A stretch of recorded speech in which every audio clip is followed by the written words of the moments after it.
America is just weeks away from its 250th birthday. It's a milestone to celebrate and also an opportunity for us to reflect on a few American ideals, including patriotism. What does it mean to be a patriot? Is there a conflict for Christians to love their country?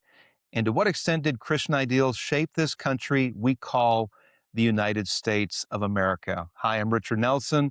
Thank you for joining me and the Commonwealth Matters. Joining us to talk further is Dr. John Wilsey. His recent book, God and Country, Upholding Faith, History, and National Identity, is perfect for this program and this celebration of our nation's 250th birthday. Dr. Wilsey is professor of church history and philosophy and chair of the church history department at the Southern Baptist Theological Seminary. He's a research fellow with the Ethics and Religious Liberty Commission of the SBC, and he holds several fellowships or research fellowship awards, including from the James Madison Program in American Ideals and Institutions at Princeton University, the McConnell Center at the University of Louisville, the Acton Institute for the Study of Religion and Liberty, and the Russell Kirk Center for Cultural Renewal. He lives with his family in Louisville, Kentucky, and Dr. Wilsey is no stranger to the Commonwealth Matters. John, welcome to the program. Thank you, Richard. I could have gone on with some of the accolades and awards that you've received, but we'd have to do another program to go through all of that. But it truly is an honor to have you with us here to help us to think biblically about, again, we're going to touch on a few things, but a healthy patriotism, issue of national identity. When I say that term, I know that there are people tuned in who are like, oh, are they going to talk about Christian nationalism? And then particularly as a Christian, what kind of national identity is appropriate biblically? So there are several different things that I want us to join in on. But Dr. Wilsey, of course, you are a historian through and through.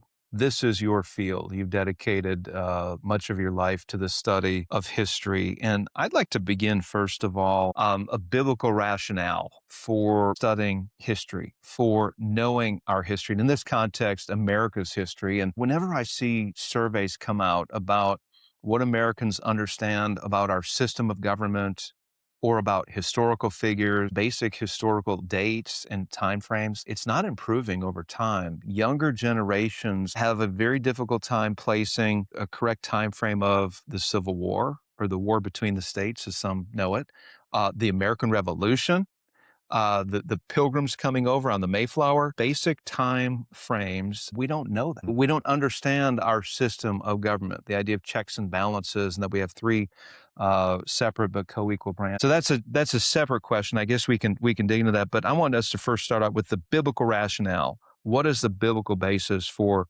studying and understanding the past? And then in the context of America's history. Yeah. Well, I think a biblical rationale starts with who God is. How does God reveal himself in his word? In Isaiah and in Revelation, the Lord declares that he is the first and he is the last. Being the first and the last, he means that in terms of his sovereignty, he is the creator of all things. He is the king of creation. But it also has something to do with his relationship to time. He created time, he created space, and he created matter. And the timeline that we exist on is part of creation. We know him in the past, as the scriptures record his actions, and we also know what he's going to do in the future, because through prophecies that are yet to be fulfilled. We know that he is faithful to fulfill those prophecies because he has never failed to do that. All that is history. All that is, having to do with space and time and matter and things, stuff, material. One other thing I'm struck by in Genesis 1, we read that God placed the greater light and the lesser light in the sky. And of course, he did that to provide light to the earth. But he also did that as markers for the passage of time.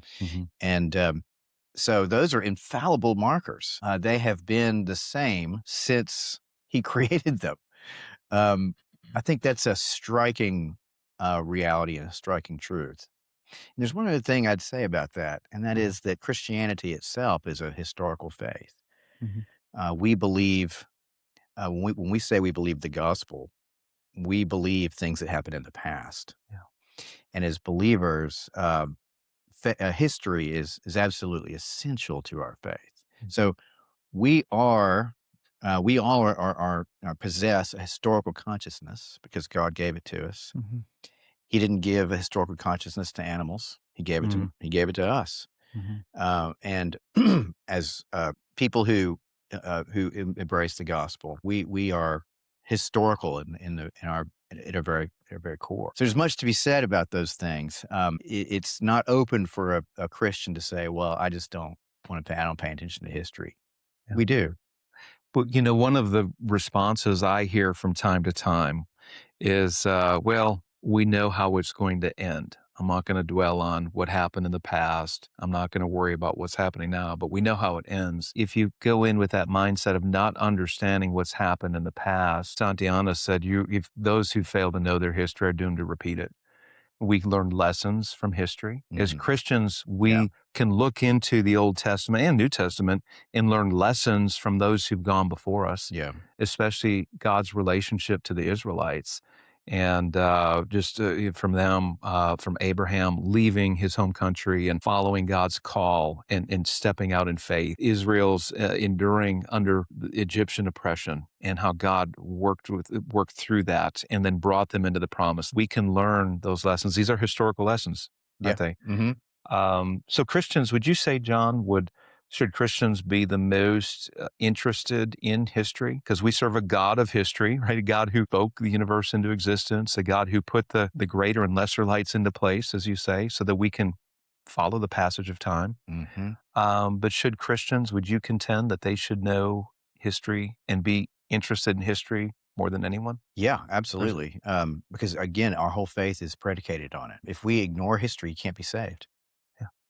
Because Jesus is a historical God. He Yeah. stepped into history. Yeah. That's how we mark our Yep. time, the BC, before Christ, AD, Anno Domini, right? Yeah. After Yeah. Christ, It's the year all, of our yeah. Lord, Yeah. right? Yeah. And all of our knowledge is historical. Everything you know, you got it in the past. So to say, well, I don't care about the things in the past, I only care about things in the future, you're still speaking in terms of time and the passage of time. You can't care about the things in the future if you don't care about the things in the past Mhm. because there's no frame of reference. So Yeah. one author that I'm very fond of is Richard Weaver, Oh, yeah. and wrote a book called Ideas Have Consequences. I'm sure Very many of your familiar. listeners have Yeah. read it, but he has a great way to describe what the future consists of, what it is, since we haven't been to the future. We don't have any knowledge of it.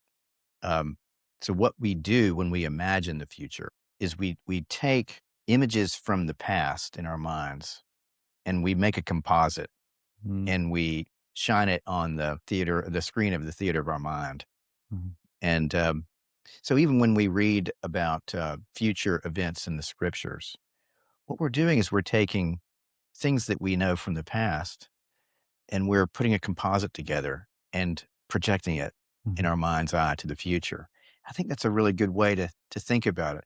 mhm, And the point of that is to say that if we're going to look to the future, our frame of reference is always the past. That's good. That's good. I want to move on. The one of the things you say in your book, and again, your book is entitled "God and Country: Upholding Faith, History, and National Identity," uh, both major topics, and we're going to see how the intersection of these three things: faith, history, and national identity. But one of the parts of your book, you talk about the theological virtues of historical thinking. Unpack that for us. Mhm. What are the theological virtues of historical? Theological virtues are faith, hope, and love. Mhm. Of course, read them and read about those in 1 Corinthians 13. Love is the greatest of the virtues. Um, Augustine talked about the theological virtues, the classical virtues, which are wisdom and justice and courage. Mhm. And I have to edit this, but I'm starting to Yeah. wisdom, courage, um, That's prudence, and wisdom are the same thing. So prudence or wisdom, courage, drawing a blank. You Well, and I don't want to. That's okay. We got the idea. There's Okay, so the cardinal the virtues. Thanks. cardinal virtues, the theological virtues are all summed up in love. Yeah. Yeah. Love is an expression of each of the virtues, Mhm. including the cardinal virtues or the classical virtues, which are written about in Greek philosophy. Yeah. But even the cardinal virtues have an expression in Scripture, especially in the fruit of the Spirit Yeah. in Galatians 6. Yeah. Um, so love is, I argue, necessary for good historical thinking. Okay. Um, love is what marks a Christian apart from anybody else, for one thing. Mm-hmm. And love is something that you express even to people in the past. Um, how do you do that? Well, Yeah. if you read in 1 Corinthians 13, Paul says that love does not rejoice in unrighteousness, Mm-hmm. but it rejoices with the truth. Mm-hmm.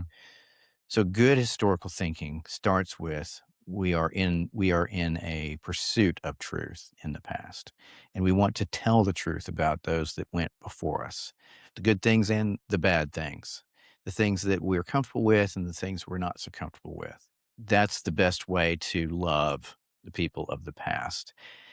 That's how I would want to be represented by my children and grandchildren when I'm gone. It's for them Mm-hmm. to tell the truth about me.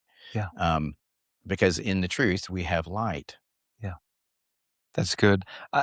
What I find fascinating is that you're bringing virtue into the study of history, and I don't know if I've ever heard that before. I've had some Christian history professors, good professors, and they taught a biblical worldview of God's sovereignty over history, but that in particular, the virtues, bringing it into historical context.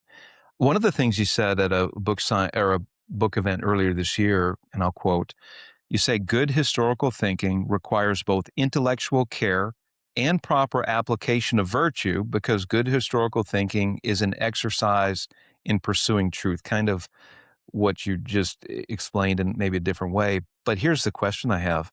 Are you saying that you cannot be a good historian without being virtuous, or as you're saying, without the proper application of virtue? Are you missing out on being a good historian if you are not applying virtue? Absolutely. That's a Absolutely. controversial statement because most people in the secular realm would divide virtue from, let's say, being objective. We're just Yeah. going to look at the facts, right? Yeah. We're going to look for the primary sources and try to be good historians. But Mm, you're saying that without virtue, you're missing out on good historical analysis. Is that? mhm. Yeah. Yeah. One of the things that, one of the pitfalls of attempting to do history without reference to virtue is special pleading.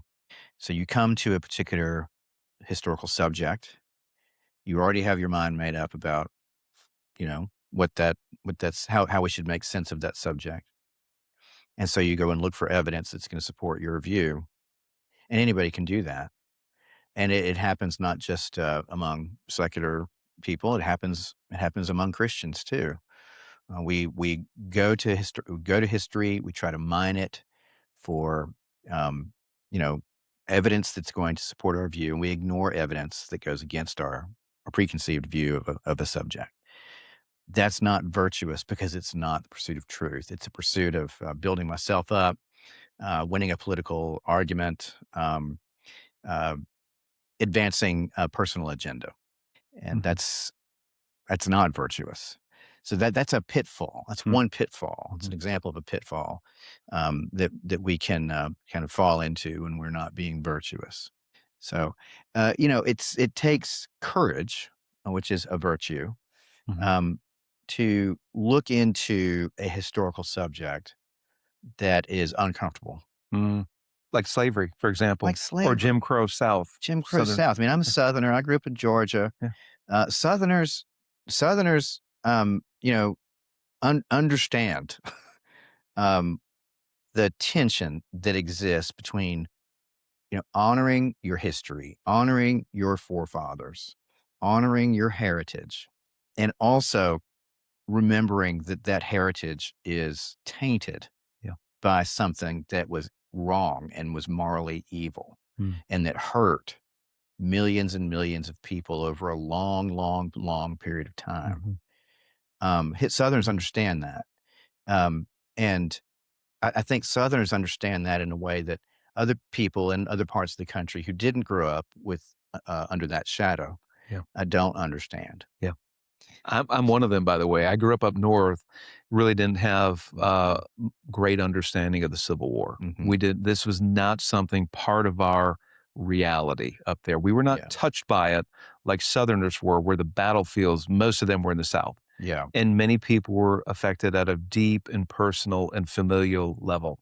yeah, And those who were freed, the slaves, were affected at a deep and personal level yeah. by being in the bondage of slavery for so long, but then the idea of freedom and making their way into American society, which is still a journey for many today. Mhm. You don't, this is not part of my understanding and the historical upbringing that I had. Yeah. But for you, it's different, isn't Yeah, it? it is, it is. When I was growing up, I sat at the kitchen table with my grandfather. His grandfather was a colonel under Stonewall Jackson. Mm, So he learned about the Civil War at wow. his Wow. grandfather's table, and I learned about the Civil War initially at my grandfather's table. Wow. So it wasn't that long ago, and it was a very personal thing for him. And because it was personal for him, it became personal for me at a young Mm, age. hmm.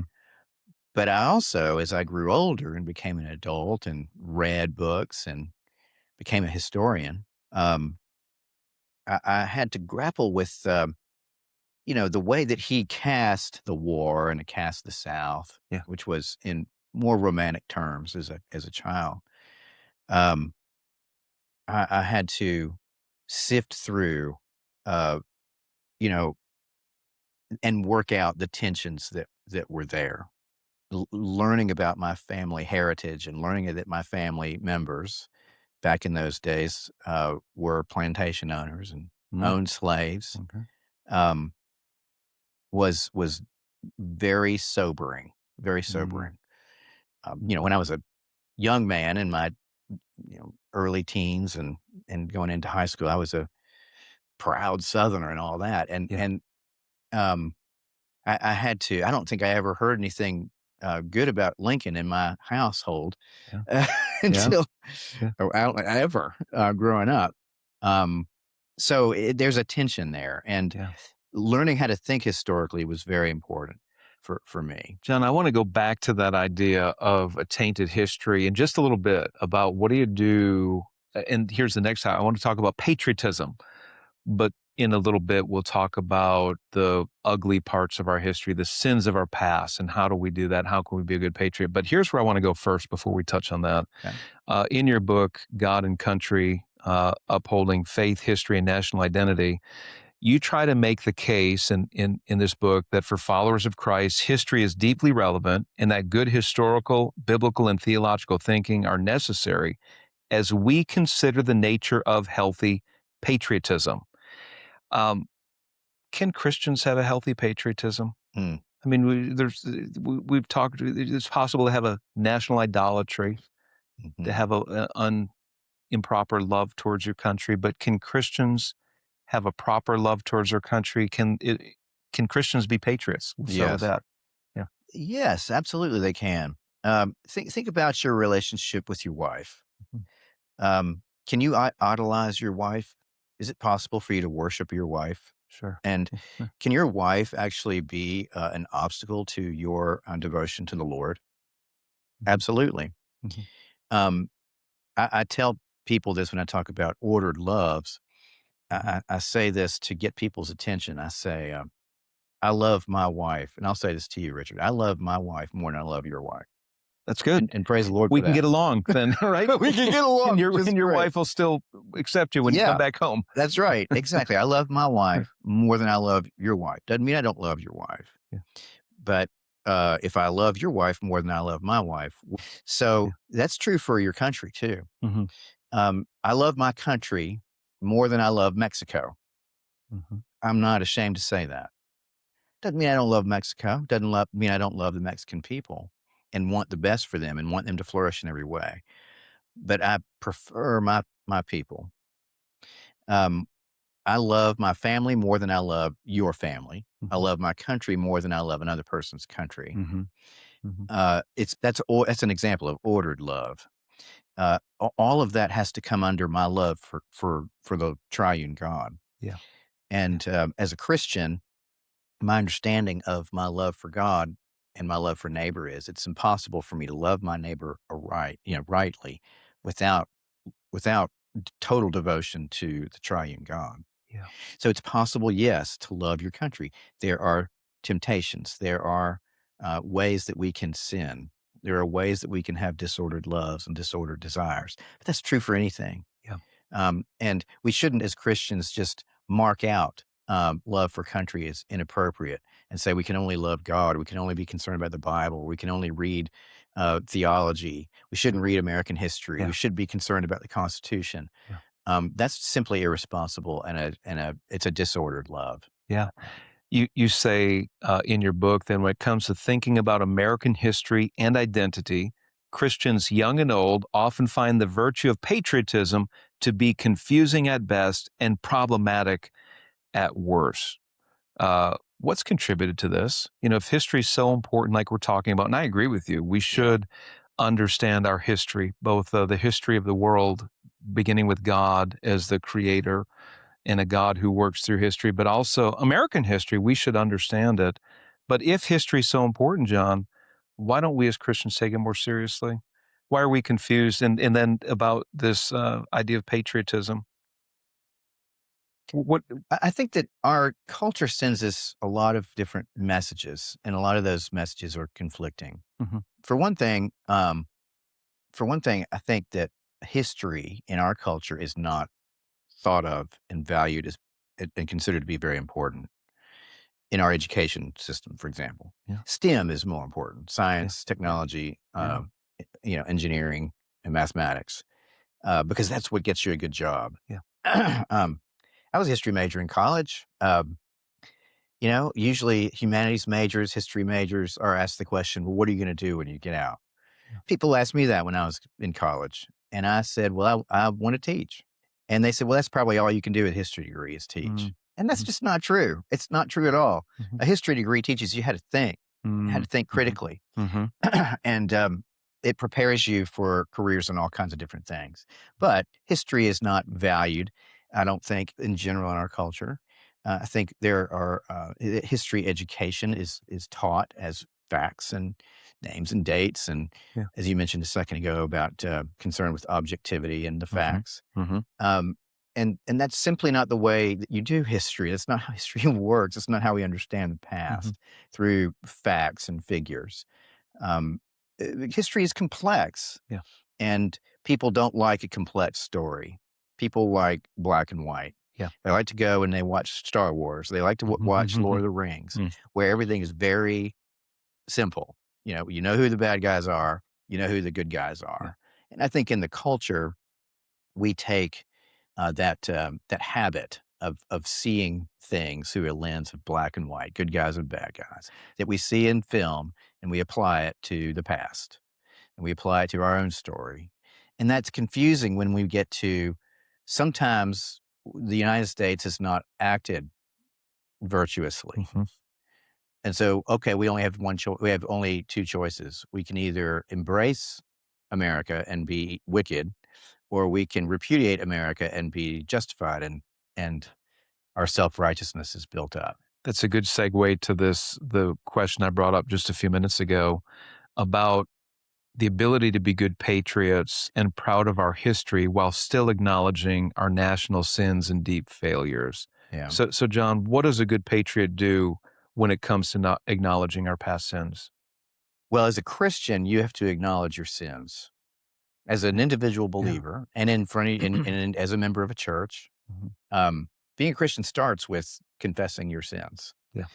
I think being a patriot is like that. Mm. Being a patriot is you recognize that your country is not perfect. Yeah. To be a good lover of your country, you have to start with confession of sin Mm. and acknowledgement of it. So I'm gonna go back to the slavery question. Does this mean reparations for slaves? Is this just as an example?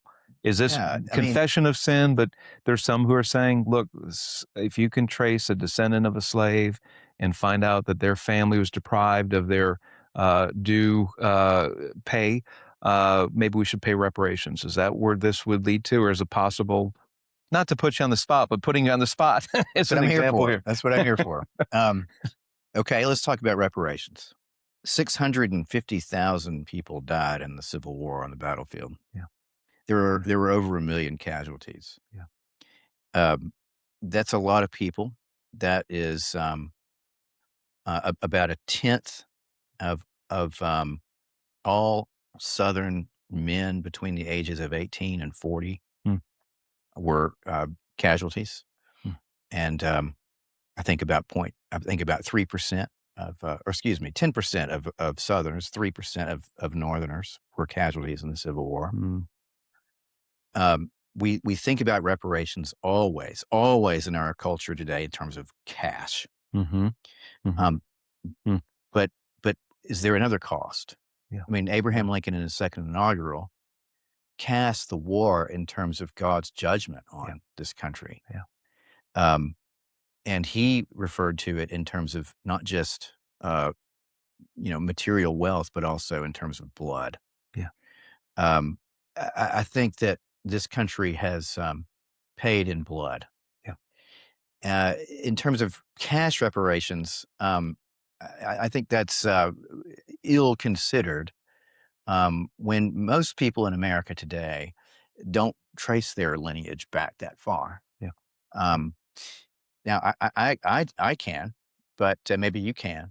yeah, But even if my family had something to do with it, which it did, I did not have slaves. I never owned slaves. It would be unjust for yeah. me to answer for my relatives going 5 generations back. That's not right. That's not just. And people who, who would make a claim uh, to say that, well, my grandparents were slaves, Yeah. it would be wrong for them to demand that.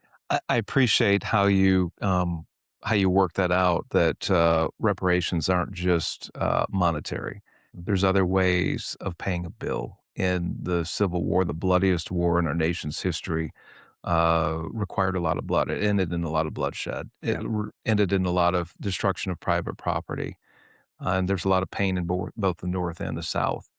John, we are out of time, and yet we've only covered a portion of your book, God and Country.